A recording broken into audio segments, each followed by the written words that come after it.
Hey guys, welcome back to my channel. আমার আবার একটা নতুন ব্লগে তোমাদের সবাইকে জানাই স্বাগত। তো আমরা শিমুরালি থেকে যাচ্ছি খেয়াঘাট, আর খেয়াঘাট থেকে কিন্তু আমরা যাব কানলা হয়ে একদম বাড়ি। তো আমরা সবাই মিলে কিন্তু এই অটোতে চেপে পড়েছি, আর আমরা যাচ্ছি গঙ্গার ঘাটে। তো আমরা পৌঁছে গেছি খেয়াঘাটে। এবার আমরা নৌকা করে কিন্তু গঙ্গার ওই পারে যাব। আর এখন যেহেতু রোজই বৃষ্টি হচ্ছে, সেই জন্য কিন্তু গঙ্গার জল কিন্তু অনেকটা ফুলে ফেপে গেছে, আর এই সাইডগুলো কিন্তু অনেকটা ধসও নেমে গেছে। এতটা বড় কিন্তু এর আগে ছিল না। যত দিন যাচ্ছে আস্তে আস্তে পাড়গুলো ভেঙে কিন্তু এই গঙ্গাটা আরও বড় হয়ে যাচ্ছে। তো এইবার আমরা সবাই মিলে একে একে নৌকাতে উঠে পড়ছি। আর আমি কিন্তু এরম নৌকা করে গঙ্গার ওই পারে কিন্তু খুব কমের ভাগই গেছি, হয়তো ওই হাতে গোনা 1 থেকে 2 বার। আমরা কিন্তু বেশ তাড়াহুড়ো করেই আসছিলাম, কারণ এই নৌকাটা যদি আমরা না পাই তো আমাদের যে খামারগাছি থেকে ট্রেনটা আছে সেটাও আমরা পাবো না। আর এরপর কিন্তু আবার আধ ঘন্টা পরে নৌকা আছে, তো অনেকটাই দেরি হয়ে যাবে। সেই জন্য আমরা অনেকটা তাড়াহুড়ো করেই বেরিয়েছি। আর আমরা চাপার পরেই কিন্তু নৌকাটা একদম ছেড়ে দিল। আর এত দুল ছিল মাঝখানটাতে, মানে আনন্দ তো যা হচ্ছিল, মানে এত ভয় লাগছিল কি বলবো। মানে কত জল চারিদিকে, আর এত দুলছে নৌকাটা।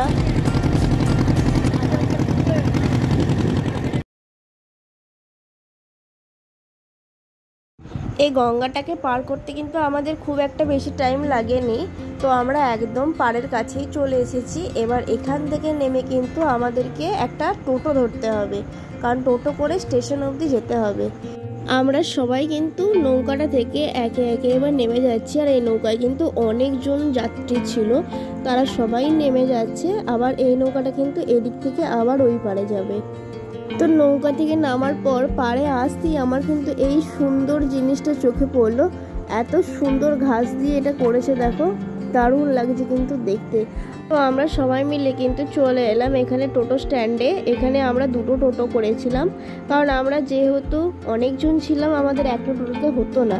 তো তারপর আমরা চলে এসেছিলাম খামারগাছি স্টেশনে। এবার এখান থেকে টিকিট কেটে নেবো আমরা। আর এই খামারগাছি কিন্তু আমি এর আগেও একবার এসেছি, কারণ আমার এখানে একটা রিলেটিভের বাড়ি আছে। তো তোমরা খামারগাছি থেকে কে কে আমার ভিডিওটা দেখছো অবশ্যই কিন্তু কমেন্টে আমাকে জানিও। তো অনেকক্ষণ ওয়েট করার পর কিন্তু ফাইনালি আমাদের অম্বিকা কানলা যাওয়ার ট্রেন চলে এলো স্টেশনে। আর এইবার আমরা এই ট্রেনেতে উঠে পড়লাম। আর যেহেতু এখন শ্রাবণ মাস চলছে, সেই জন্য কিন্তু অনেকজনাই মহাদেবের মাথায় জল ঢালতে যাচ্ছে, পুজো দিতে যাচ্ছে। সেই জন্য ট্রেনটাতেও কিন্তু প্রচুর ভিড় ছিল, তাই আর বেশি ভিডিও করতে পারিনি। তো আমরা ফাইনালি পৌঁছে গেলাম অম্বিকা কানলা। আর এইখানে আমরা এবার এখান থেকে বেরিয়ে যাব টোটো স্ট্যান্ডে, কারণ 108 মন্দির যাওয়ার জন্য আমাদের স্টেশন থেকে কিন্তু টোটো ধরতে হবে। আর স্টেশনটা কিন্তু বেশ ভালোই ভিড়ভাট্টা আছে দেখছি। খামারগাছি স্টেশনটা যেরকম একদম ফাঁকা ফাঁকা ছিল, এই স্টেশনটা কিন্তু ভালো রকমের ভিড় আছে। তো আমাদের বাড়ির থেকেও কিন্তু কানলাটা কাছে। আর আমরা যেহেতু গেছিলাম শিমুরালি, সেই জন্য একদম কানলা হয়ে 108 মন্দির ঘুরেই আমরা বাড়ি যাচ্ছি আজকে।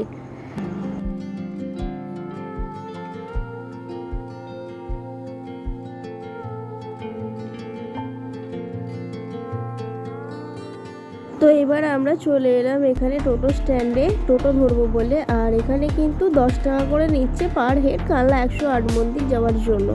আর তোমরা যদি কানলা 108 মন্দির থেকে বাস স্ট্যান্ড অবধি যেতে চাও তাহলে কিন্তু 15 টাকা ভাড়া নেবে। আর যদি তোমরা স্টেশন আসো তাহলে 10 টাকা ভাড়া নেবে। আর তোমরা কিন্তু মন্দিরের এখানেও কিন্তু অনেক টোটো দেখতে পেয়ে যাবে। এখন যেহেতু শ্রাবণ মাস, সেই জন্য কিন্তু এখানে প্যান্ডেল ট্যান্ডেল করে অনেক ভিড়ভাট্টা জমজমাট আছে। আর অনেক দোকানও আছে কিন্তু এখানে। তোমরা এখানে পুজোর সমস্ত সামগ্রী পেয়ে যাবে এই পাশেতে। তোমরা চাইলে এখান থেকে কিনে নিয়ে কিন্তু পুজো দিতে পারবে।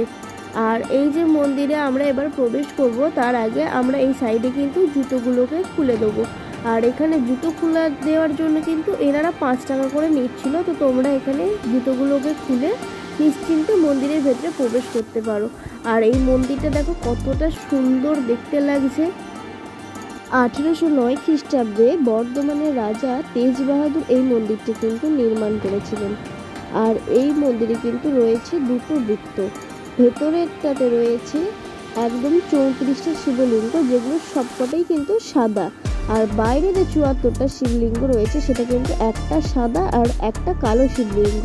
আর সবাই কিন্তু এখানে পুজো দিতেই ব্যস্ত, কারণ এখন যেহেতু শ্রাবণ মাস, বাবার মাস চলছে, সেই জন্য মন্দিরে কিন্তু প্রচুর পরিমাণে ভিড় ছিল।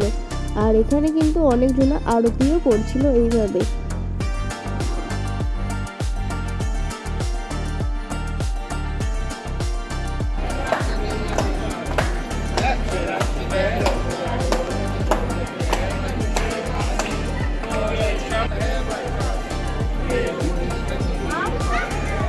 তো এই অম্বিকাতলায় রাজবাড়ির ভেতরেও কিন্তু অনেকগুলো মন্দির ছিল, আর এখানকার পরিবেশটা কিন্তু খুবই সুন্দর।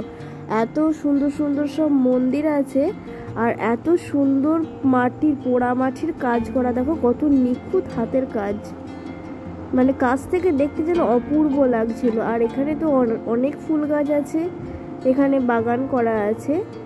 তো আমরা এই দিকটা ঘোরার পর চলে গেলাম একদম সামনের দিকে রাধাকৃষ্ণের মন্দিরে।